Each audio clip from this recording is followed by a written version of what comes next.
അത്തിവൃക്ഷത്തെ ശപിച്ചു. അത്തിവൃക്ഷത്തെ ശപിച്ചപ്പോൾ ദേവാലയത്തെ യേശു കച്ചവടക്കാരെ പുറത്താക്കിയപ്പോഴൊക്കെ യേശു പറഞ്ഞത് ഇതാണ്, അതായത് നിങ്ങൾ എന്തിനു വേണ്ടി നിങ്ങളെ ദൈവം സൃഷ്ടിച്ചോ ആ ഉദ്ദേശം നിറവേറ്റുന്നില്ല. അത്തിവൃക്ഷം ഫലം തരുന്നില്ല, അത്തിയിൽ ഫലമില്ല. അപ്പം നമ്മൾ അന്ന് കർത്താവിൻ്റെ സന്നിധിയിൽ, ദൈവമേ, നീ ആഗ്രഹിക്കുന്ന ഒരു ഫലം എൻ്റെ ജീവിതത്തിൽ പലപ്പോഴും ഉണ്ടായിട്ടില്ല. നീ ആഗ്രഹിക്കുന്ന ഫലത്തിന് പകരം എൻ്റെ ജീവിതത്തിൽ ഉണ്ടായിട്ടുള്ളത് കൊള്ളരുതാത്ത ഫലങ്ങളാണ്. നിങ്ങളൊന്ന് ആലോചിച്ച് നോക്ക്. എപ്പോഴും ദേഷ്യപ്പെടുന്ന ഒരു ഡാനിയേലച്ചനെയാണോ ദൈവം സ്വപ്നം കണ്ടത്? അല്ല. അപ്പോൾ ഞാൻ പറയുകയാണ്, ദൈവമേ, ഞാൻ എപ്പോഴും ദേഷ്യപ്പെടുകയാണ്. അല്ലെങ്കിൽ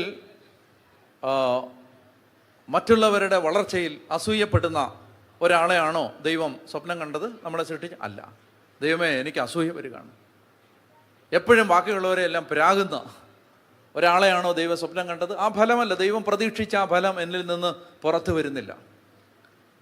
അപ്പോൾ കർത്താവെ, അതോർത്ത് അനുതപിക്കണം. രണ്ടാമതായിട്ട് കർത്താവിനോട് പ്രാർത്ഥിക്കണം, കർത്താവെ, എൻ്റെ ജീവിതത്തിൽ അങ്ങയുടെ സൽഫലങ്ങളാൽ എൻ്റെ ജീവിതത്തെ അലങ്കരിക്കണമേ.